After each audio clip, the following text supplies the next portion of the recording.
Alhamdulillah, kita sudah selesai. Kita telah menyelesaikan pembacaan Yasin, tahlil, serta doa bersama. Nah,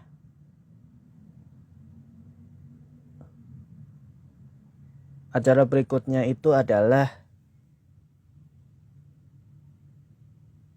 hikmah di balik Yasin, tahlil, dan doa, alias efek samping.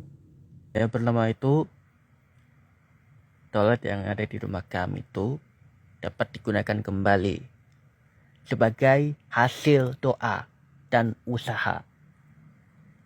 Apa usahanya? Sabar.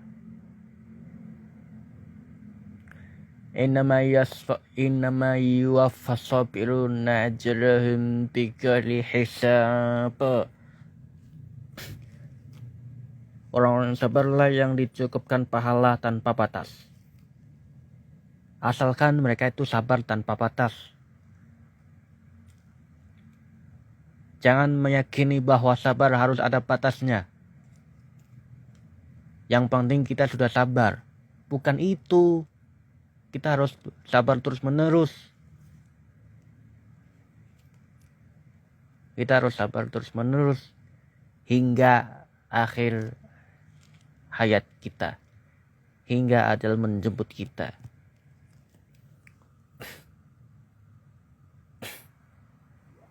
Kalau ajal menjemput kita, berarti kita bebas dari tugas di dunia ini.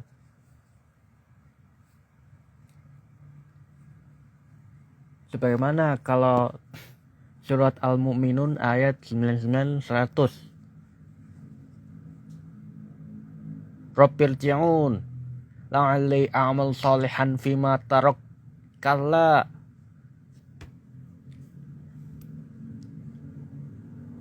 Kalau meninggalkan nggak mungkin. Kalau udah meninggal, ya udah nggak ada lagi tuh amal-amal lagi. Padahal di dunia ini mereka ngapain aja di dunia ini? Amal kagak, ngumpulin harta iya.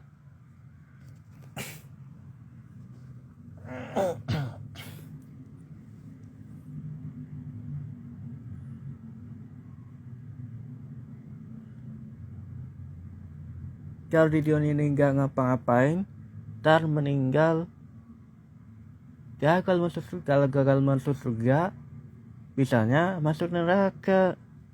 Ya, amal-amal salat itu sebagai harga tiket masuk surga. Harganya tak hingga. Apa tak hinggainnya itu? Ilmu yang bermanfaat, amal jariah, dan doa anak-anak yang soleh.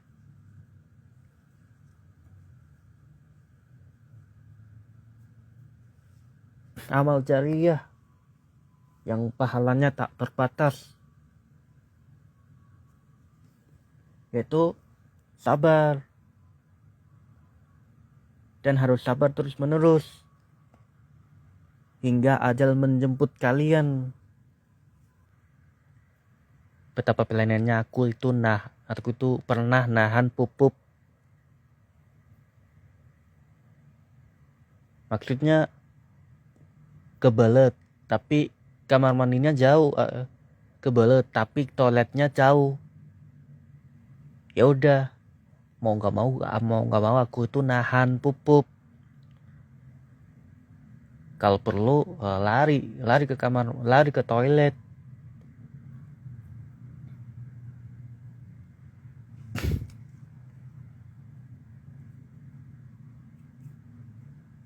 Ini daripada nahan pupuk, mending aku puasa. Bukan berarti puasa, tapi makan secukupnya. Makan di saat lapar dan berhenti sebelum kenyang.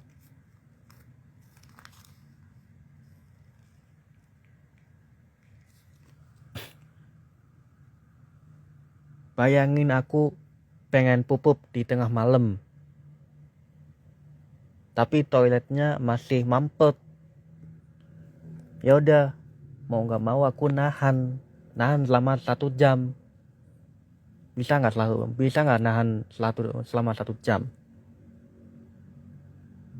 Asalkan punya kemauan dan keimanan.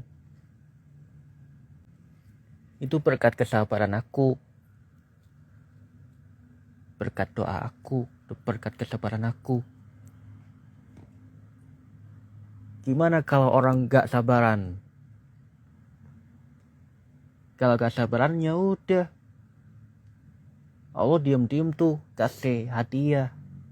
Hadiahnya apa?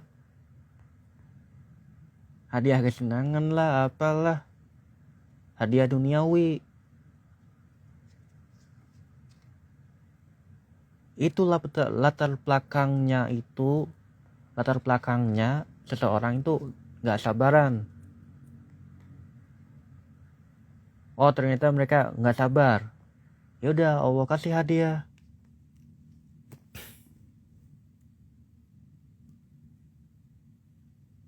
Hadiah duniawi.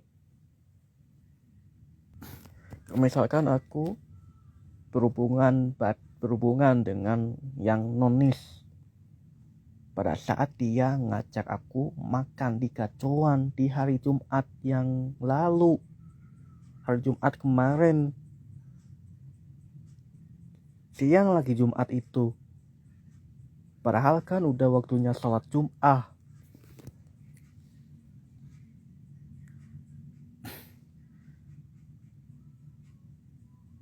Nah terus tiba di sana itu jam 12. Lalu aku di Pledo pesen dulu. Nah habis pesen, yaudah aku buru-buru ke masjid. Walaupun harus lari. Capek nggak kalau lari? Capek. Tapi tetap aja lari.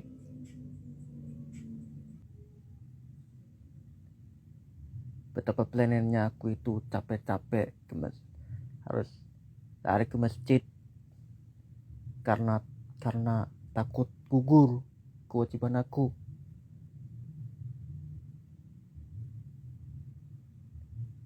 Demi penuhin apa yang diperintahkan Allah. Ini Jumat barokah, ada promo.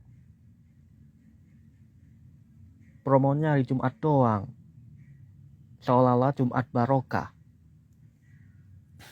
Padahal kan suratul Jumu'ah ayat 9 sampai 11. Wa idza ra'au tijaratan aw lahwan. Tijaratan aw lahwan.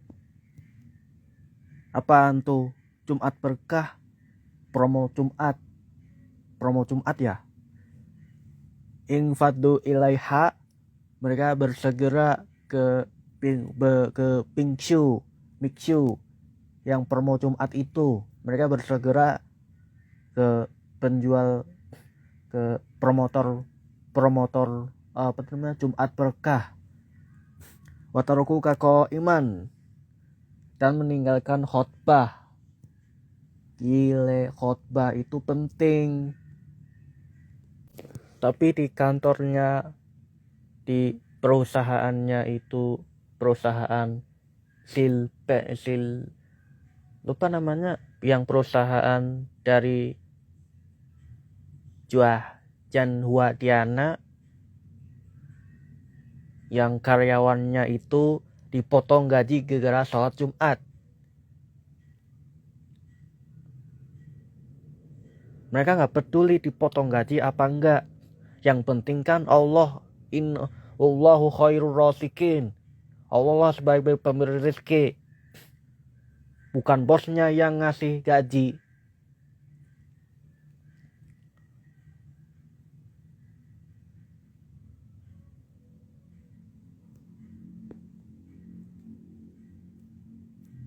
Tapi Allah yang ngasih gaji ke kita yang beramal dengan sungguh-sungguh, dengan ikhlas, hanya untuk Allah.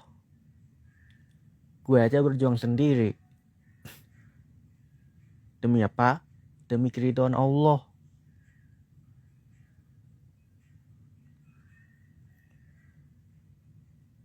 Biarlah Allah mempromosikan apa yang aku lakukan.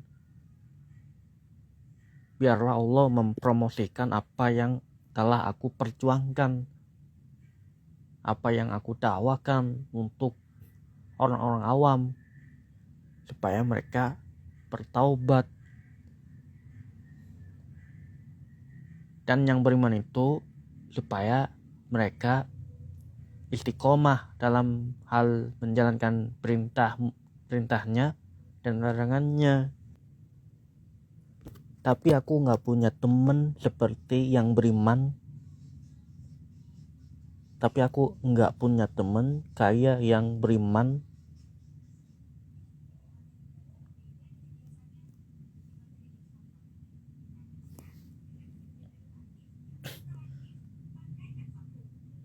Tapi si Fadil itu enggan konfirmasi terkait kajian Quran.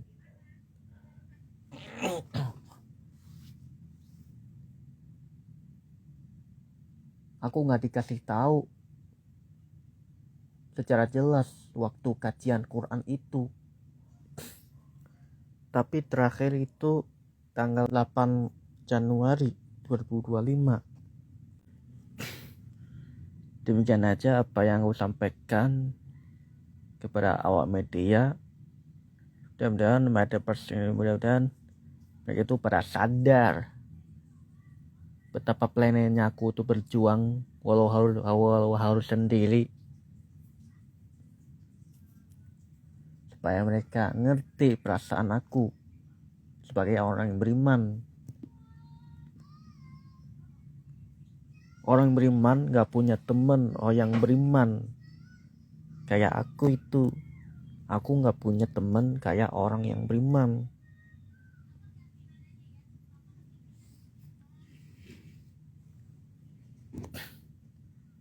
Tapi untuk akhirat mau gak mau aku harus berjuang sendiri.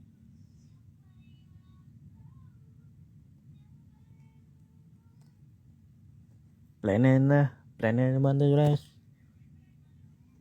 By the way, ini kan tahun hijriahnya tahun 1447. Berarti aku sambut nih. Selamat tahun baru 1447 Hijriah. Semoga mereka bisa berubah perilaku mereka, dan supaya tahun ini akan menjadi lebih baik daripada tahun-tahun sebelumnya.